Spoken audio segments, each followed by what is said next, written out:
दर्शकों नमस्कार, मैं हूं रजनी और उम्मीद करती हूं आप सब स्वस्थ होंगे। दूरदर्शन हिमाचल के कार्यक्रम में हम न केवल आपके स्वास्थ्य के बारे में पूछते हैं बल्कि सच में चिंता भी करते हैं। इसलिए दूरदर्शन हिमाचल आपके लिए लेकर आता है कार्यक्रम स्वस्थ जीवन। दर्शकों, आज हम एक ऐसे विषय पर बात करने वाले हैं जो बहुत ही ज्यादा प्रचलन में है और जिसके बारे में हमें पता भी होना चाहिए। आयुर्वेद और योग दो ऐसे शब्द हैं जो बहुत ज्यादा इस्तेमाल किए जा रहे हैं और इन पर बहुत ज्यादा विचार किया जा रहा है, ना केवल देश में बल्कि विश्व भर में। आज हम जिस विषय पर बात करेंगे वो है आयुर्वेद में योग का महत्व। और इस विषय में हम आगे बढ़े इससे पहले आपकी मुलाकात करवाते हैं हमारे आज के खास मेहमान डॉक्टर प्रभाकर मिश्रा जी से। डॉक्टर मिश्रा, बहुत बहुत स्वागत है आपका कार्यक्रम में। आप बतौर डेप्यूटी डायरेक्टर आयुष निदेशालय शिमला में कार्यरत हैं और आज हमारे दर्शकों को बहुत अच्छी जानकारी और ढेर सारी जानकारी देने वाले हैं। सबसे पहले तो यही जानना चाहते हैं कि आयुर्वेद शब्द इतना प्रचलन में है, आयुर्वेद के सही मायने क्या है, सही अर्थ क्या है? जैसा कि आप जानते हैं कि हमारे ये आयुर्वेद और योग दोनों ही हमारे देश की प्राचीनतम विधाएं हैं। आयुर्वेद दो शब्दों से बना है, आयु और वेद। आयु मीन्स वय नहीं, उम्र नहीं। आयु जो है शरीर, इंद्रिय, सत्व, माइंड का और आत्मा, इनका संयोग है जी इसको। और इसकी जो साइंस है दैट इज़ आयुर्वेद। तो आयुर्वेद का उपयोग किस लिए किया जाता है कि एक साइंस ऑफ लाइफ के रूप में किया जाता है। केवल ये थेरेपी नहीं है बल्कि ये हमें जीवन को, अपने संपूर्ण जीवन को कैसे जीना चाहिए उसके बारे में बताया गया है जी। हमें जैसे दिनचर्या, ऋतुचर्या, हम खाना कैसे खाएं, और इसके बाद सबसे अंत में अगर हम बीमार पड़ते हैं तो हम थेरेपी। आयुर्वेद के दो एस्पेक्ट हैं। सबसे पहला प्रिवेंटिव एस्पेक्ट, जो हम कहते हैं कि रोगों से बचाव। हम वो कौन सी चीज़ों का अनुपालन करें, वो अपनाएं जिनसे कि हम बीमार ना पड़ें, और अगर बीमार हो गए तो हम फिर उसकी थेरेपी हो। तो ये हमारा आयुर्वेदिक पक्ष है। अब आयुर्वेद के जो सबसे इम्पॉर्टेंट है वो ये है कि हम बीमार कैसे ना पड़ें। तो हम अपनी इम्यूनिटी बनाए रखें और हमारे शरीर का बल बना रहे, बॉडी स्ट्रेंथ भी बनी रहे और इम्यूनिटी भी बनी रहे। इसके लिए भोजन, आहार है, निद्रा है और ब्रह्मचर्य है। हमारे तीन एस्पेक्ट हैं कि आहार में जो हम डाइट लेते हैं, जो हम अच्छी नींद लें। जैसे आजकल की मॉडर्न साइंस के हिसाब से 8 घंटे सोना आवश्यक है, 6 से 8 घंटे। तो वो अगर हम 6 से 8 घंटे सोते हैं, ये पहले ही बताया गया कि आहार, आपकी डाइट अच्छी होनी चाहिए, आपकी नींद अच्छी होनी चाहिए, और आपका ब्रह्मचर्य मीन्स हम एनर्जी का एक्सपेंडिचर हमारा कम से कम हो।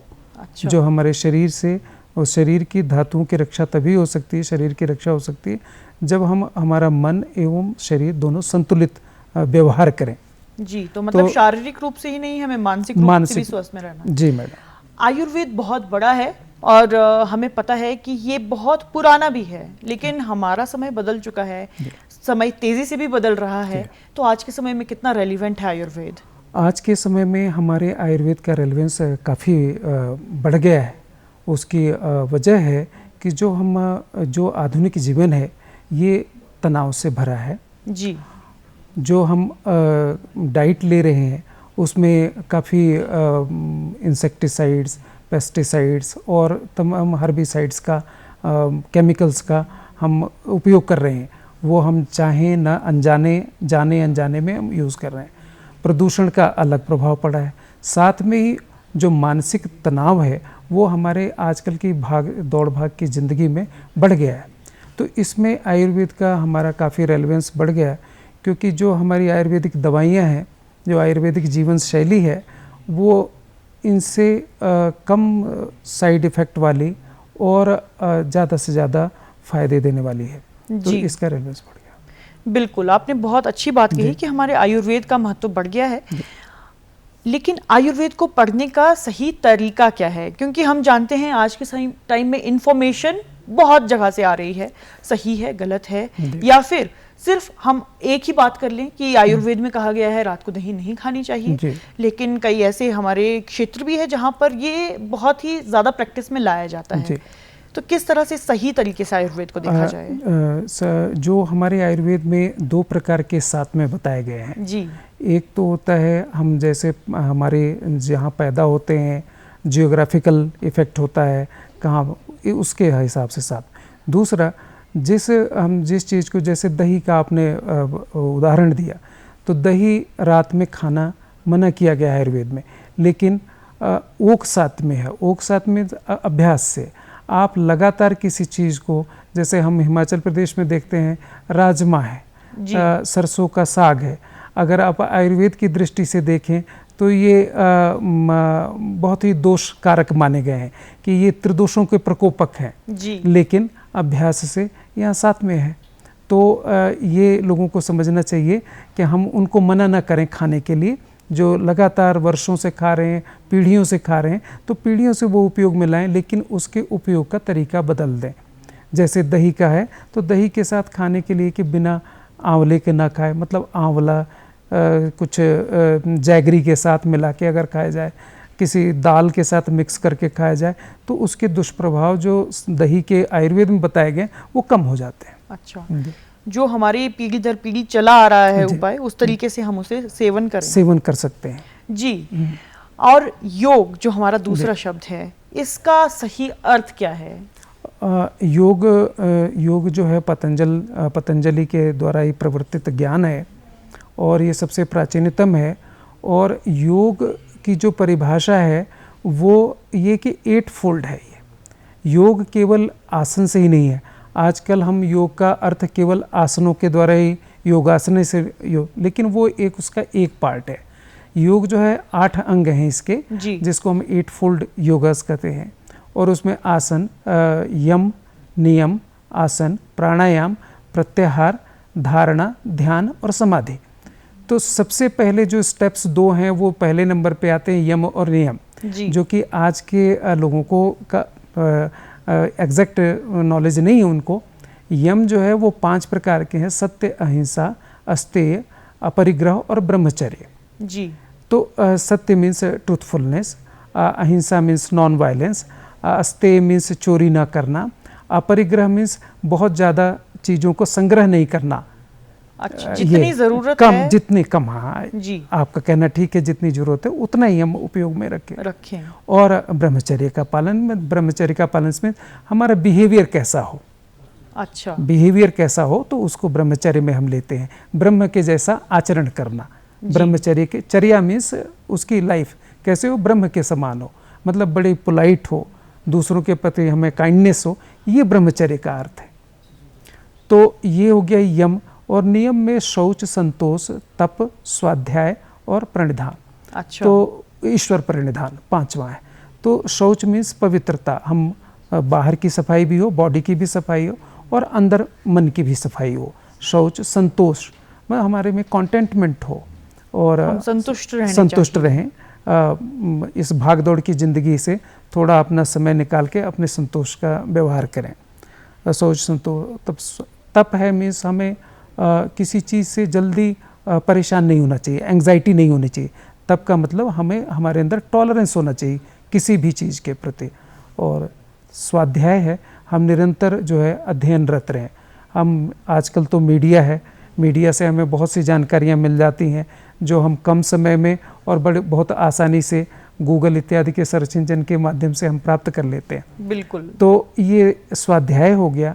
और ईश्वर प्रणिधान जहाँ आस्था हो, हर अपने धर्म के अनुसार अपने जो सामाजिक व्यवस्था के हिसाब से उसमें हम अब किसी न किसी पे विश्वास करें, आस्था रखें। और तीसरा यम नियम के बाद, उसके बाद हम आसन पे आते हैं जी। जो हमारे इन क्रियाओं से हमारी बॉडी और माइंड उनका इतना, जिससे जैसे हम कहते हैं ना कि हम खेती करने जाते हैं तो पहले खेत की जुताई करते हैं, फिर अच्छे मौसम का, उसके अप्रोप्रिएट टाइम का, तब हम बीज डालते हैं, तब वो अच्छी हमें फसल प्राप्त होती है जी।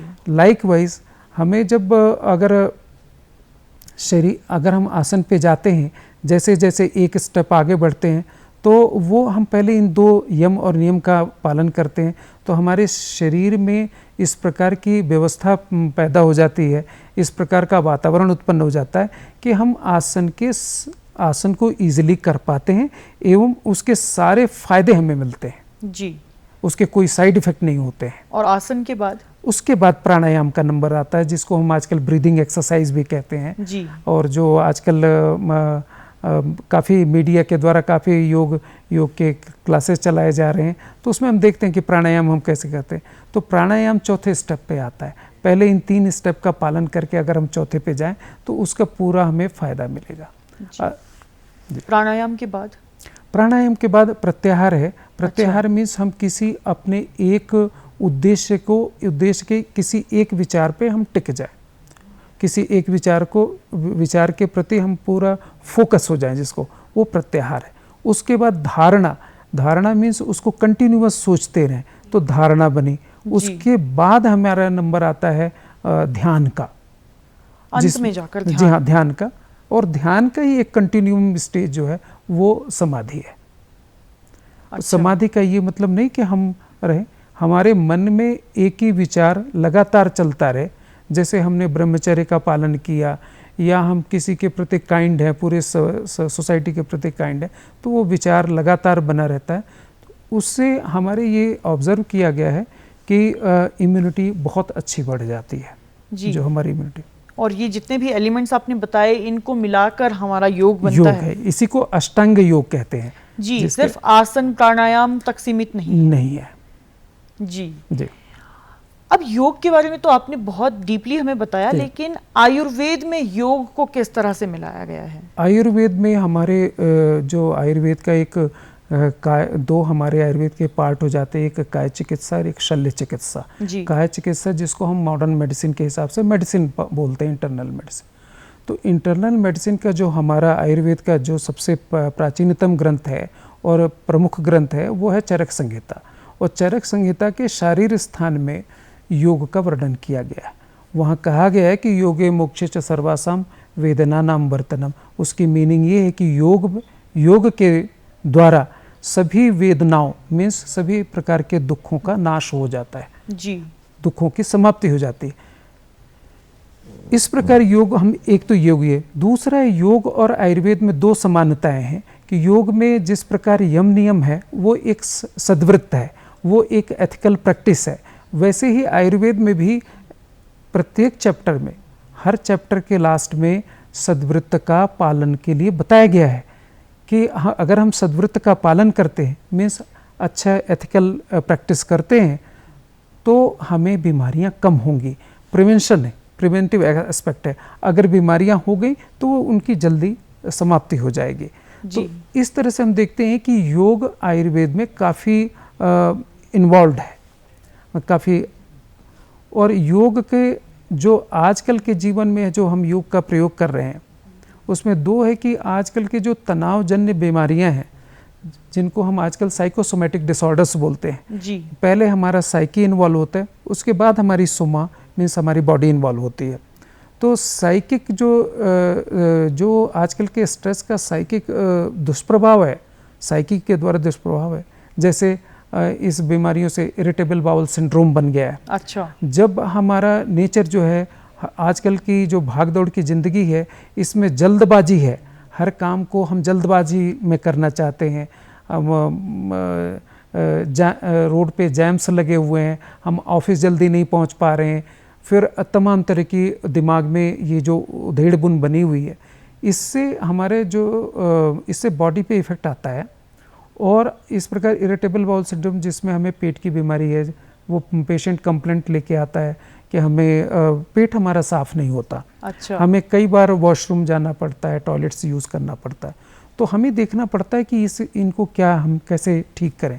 उनमें दवाइयों के साथ साथ योग का हम प्रयोग करते हैं जी। तो मतलब मन के भीतर जो चला है वो बाद में हमारे शरीर को भी इम्पैक्ट कर रहा है। जी हाँ, वो इन्फ्लुएंस कर रहा है। जी।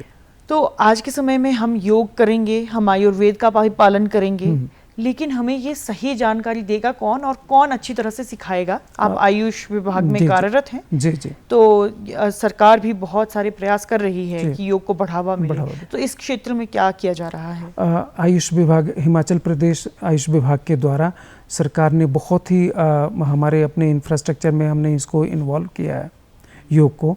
और वर्तमान में आजकल हमारे 740 जो आयुर्वेदिक हेल्थ वेलनेस सेंटर हैं, वहाँ पे हमारे योग गाइड हमने सरकार ने प्रदेश भर में 740 डिस्पेंसरियों में, इसके अलावा अन्य हॉस्पिटल्स में योग गाइड रखे गए हैं।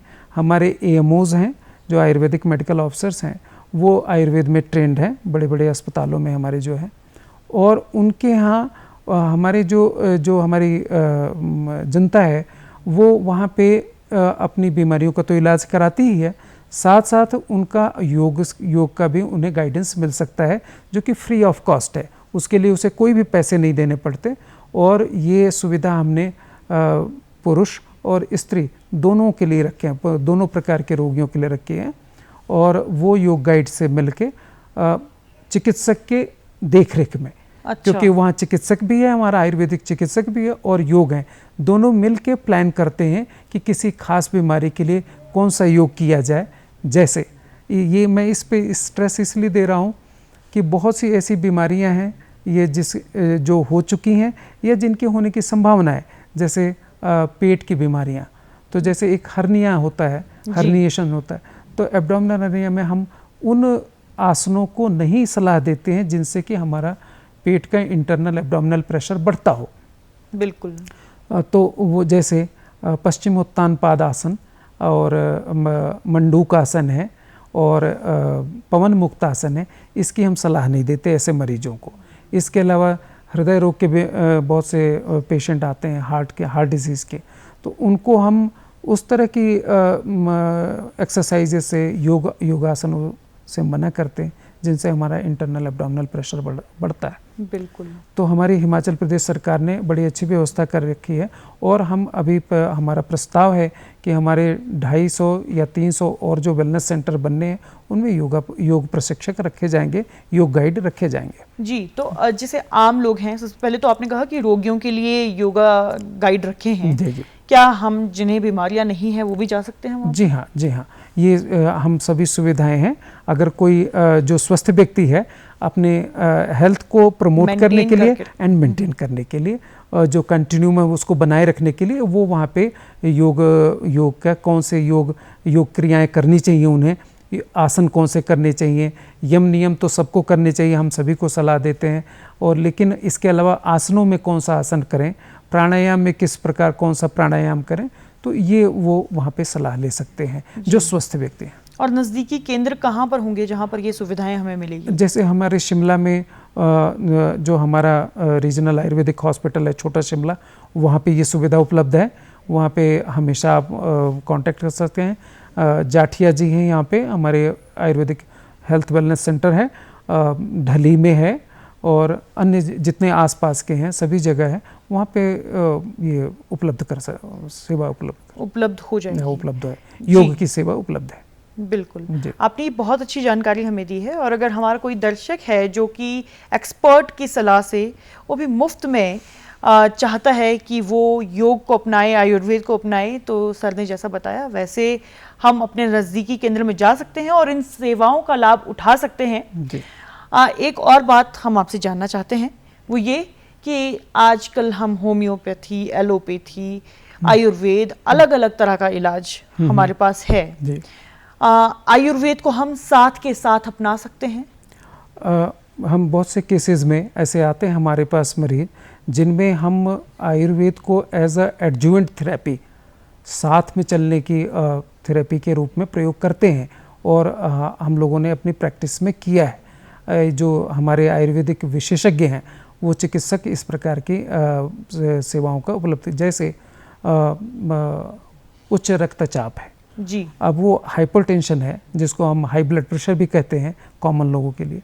तो हाई ब्लड प्रेशर में जो उसके एग्रावेटिंग फैक्टर्स हैं, जो उसको पैदा करने वाले कारण हैं, उनमें स्ट्रेस भी एक बहुत बड़ा कारण है। लगातार बना रहने वाला मानसिक तनाव वो ब्लड प्रेशर को बढ़ाता है, ब्लड प्रेशर को जन्म भी देता है। उसमें हम जो आधुनिक चिकित्सा है उसके साथ साथ एडजुवेंट थेरेपी के रूप में ऐसे आयुर्वेदिक दवाइयों का प्रयोग कर सकते हैं जो कम साइड इफ़ेक्ट वाली एवं जो मानसिक तनाव है उसको कम करती है, और मानसिक तनाव कम करने से, तनाव कम होने से ब्लड प्रेशर भी कम होता है। और जो मॉडर्न मेडिसिन की ज़्यादा ज़रूरत पड़ती है ज़्यादा क्वांटिटी में, वो देखा जा रहा है कि उनकी कम आवश्यकता पड़ती है अगर आयुर्वेद के साथ अगर आयुर्वेद के साथ प्रयोग किया जाए तो। ये हमारे यहाँ बड़े बड़े अस्पतालों में जो आयुर्वेदिक विशेषज्ञ हैं वो कर रहे हैं। जी, आप हमारे दर्शकों को कुछ एक उदाहरण दीजिए कि योग किस समय पर किस तरह के बिल्कुल निषेध हैं और कैसे वो आसन और प्राणायाम हैं जो कोई भी स्वस्थ इंसान बिना किसी गाइडेंस के करे। सबसे बड़ी बात है कि यम और नियम का पालन करते हुए अगर जो ऐसे आसन जिनमें सामान्य प्रकार के आसन है जैसे भुजंगासन है जी, स्पाइन जो हमारी रीढ़ की हड्डी है उसके पोस्चर को मेंटेन करने के लिए जो कुछ आसन बताए गए हैं जो कि कोई भी व्यक्ति कर सकता है, जैसे भुजंग आसन है। तो भुजंग आसन कोई भी कर सकता है उस स्पाइन के लचीलेपन को बनाए रखने के लिए, उसकी स्ट्रेंथ को बनाए रखने के लिए, उसकी टेंसाइल स्ट्रेंथ को बनाए रखने के लिए। तो ये एक प्रकार का हुआ। जो पद्मासन है कोई भी व्यक्ति कर सकता है, उसमें कोई ऐसा नहीं कि पद्मासन के लिए कोई निषेध हो, सभी व्यक्ति कर सकते हैं। बालक, वृद्ध, युवा कोई भी कर सकते हैं, एक गर्भिणी भी कर सकती है। तो इस तरह की कुछ कॉमन हैं जो योग प्रशिक्षक जो है उनकी जानकारी ली जा सकती है कि जो कोई भी व्यक्ति स्वस्थ रहने के लिए कर सकता है। जी, और हम लोग आयुर्वेद की भी बात कर रहे हैं, तो आयुर्वेद के कुछ ऐसे नियम जो सामान्यतः सबको फॉलो करने चाहिए, जो सब उपयोग में ला सकते हैं। जी, मैं इस बारे में ये बताना चाहूँगा कि जो हमारी दिनचर्या है, दिनचर्या मतलब हम कैसे अपने पूरे दैनंदिन जीवन को डे टू डे एक्टिविटी में डेली हम क्या ऐसा करें कि हम स्वस्थ रहें। दूसरा है ऋतुचर्या है। हमारे यहाँ जो 6 ऋतुएं बताई गई हैं और वो 6 ऋतुओं में आचरण बताया गया कि कैसे हम क्या खाएं, कैसे हम कब सोएं। जैसे उदाहरण के तौर पे अभी हमारी ग्रीष्म ऋतु चल रही है जी, वो गर्मियों के दिन चल रहे हैं, तो बाकी ऋतुओं में दिन में सोने का निषेध किया गया, दिन में नहीं सोना चाहिए। अच्छा, केवल ग्रीष्म ऋतु में ही मीन्स इस समय जो चल रही है इसमें हम दिन में सो सकते हैं। अगर और दिनों में जैसे वर्षा ऋतु है या शीत ऋतु है, विंटर्स हैं, उसमें दिन में सोने का निषेध है। उसमें कहा जाता है कि उससे आम की उत्पत्ति होती है। आम की उत्पत्ति मीन्स जो हम खाते पीते हैं वो प्रॉपरली यूटिलाइज नहीं होता है, डाइजेस्ट नहीं होता है, और डाइजेशन अगर हो भी गया तो उसके ऊपर धातु के लेवल पे उसका अच्छी तरह वो मीन्स एसिमिलेट नहीं हो पाता। तो एसिमिलेशन से बच जाता तो उससे बीमारियां होती। तो ये एक मैंने उदाहरण दिया कि हम ऋतुचर्या का ध्यान रखें, दिनचर्या का ध्यान रखें, दिन में कब उठें, क्या क्या हमें करना चाहिए। हमारे यहाँ पूरा दिनचर्या का है विधान कि सबसे पहले उठने के बाद ब्राह्मे मुहूर्ते उत्तिष्ठेत, मतलब ब्राह्म मुहूर्त में सूर्योदय से थोड़ा पहले आप उठ जाएं। और उसके बाद किसको ब्राह्म मुहूर्त में नहीं उठना चाहिए ये भी है। अच्छा। अगर कोई अजीर्ण का रोगी है जी, तो अजीर्ण जिसका भोजन न पचा हो, रात का खाना खाया अगर उसने देर से खाया और उसका भोजन नहीं पचा, तो उसको हम सुबह नहीं कहेंगे कि वो ब्राह्म मुहूर्त में उठ जाए। अच्छा, हाँ, उसे पूरी नींद लेनी चाहिए ताकि खाना पच जाए, जो आयुर्वेद की व्यवस्था है। बिल्कुल। तो अजीर्ण के रोगी को जो अपच है जिसको, तो उसे सोने देना चाहिए। और आजकल गर्मियाँ चल रही है, कहीं पर लू भी चल रही है। हाँ जी। तो ऐसे में भी आयुर्वेद में कुछ 1-2 टिप्स जो आप हमें दे सकें कि हम गर्मियों से बच सकें। गर्मियों में हमारे शीतवीर्य की जो आहार है जी, शीतवीर्य का मतलब ये नहीं कि ठंडा, बल्कि वो जिनका अल्टीमेट इफेक्ट डाइजेशन के बाद लो कैलोरी डाइट्स हैं वो ली जाए जी। तो उसमें हम जो है सबसे पहले एक तो मधुर, अम्ल और लवण, जो ग्रीष्म ऋतु में मधुर रस का मतलब मीठी चीज़ें ज़्यादा खाएं आप। अच्छा। लवण रस का आप सेवन कर सकते हैं और अम्ल रस का सेवन कर सकते हैं। ये तो आपने हमें और हमारे दर्शकों को बहुत अच्छी बात बताई है कि हम मीठा भी खा सकते हैं, हम अम्ल भी खा सकते हैं, हम नमकीन ये इस ऋतु में सबसे ज़्यादा खाने चाहिए, इसके बाद आपकी वर्षा ऋतु आने वाली है, दस्तक दे रही है हमारी वर्षा जी, ऋतु, बिल्कुल। तो उसमें क्या क्या चीज़ें ना खाएं, जैसे उसमें अम्ल रस का सेवन ना करें, मतलब खट्टी जो चीजें खट्टी चीज़ें ना खाएं, तिक्त तीखा। मीन्स तिक्त, जैसे तिक्त कहते हैं जैसे आप ये तिक्त और कटु, अच्छा। जैसे मिर्च, जी, हरी मिर्च, और तिक्त जैसे जो नीम का पत्ता, वो अच्छा। तिक्त रस का उदाहरण है। आप समझ सकते हैं कि नीम का पत्ता यहाँ नहीं अवेलेबल, लेकिन ऐसी चीज़ें उनको कटु, अम्ल और तिक्त, ये इनका सेवन नहीं इनका करना सेवन करने से हमें बचना चाहिए। बचना जी, तो हमने बहुत गहराई में जाकर प्रयास किया है कि हम अपने दर्शकों को अच्छे से अच्छी जानकारी दे सके। जी, जी। डॉक्टर मिश्रा, बहुत बहुत धन्यवाद हमारे दर्शकों को और हमें इतनी अच्छी जानकारी देने के लिए। साथ ही दर्शकों, हम आपसे ये निवेदन करना चाहेंगे कि हम स्वस्थ जीवन कार्यक्रम आपके लिए लेकर आए हैं और इसी तरह से हम योग और जीवन और भी कई तरह के कार्यक्रम आपके लिए लेकर आते हैं जो आपके लिए फायदेमंद सिद्ध होते हैं। अपने परिवार को, रिश्तेदारों को, दोस्तों को जरूर बताइए कि दूरदर्शन हिमाचल ऐसे कार्यक्रम आपके लिए लेकर आ रहा है। हम मिलेंगे आपसे अपने अगले कार्यक्रम में, तब तक के लिए नमस्कार।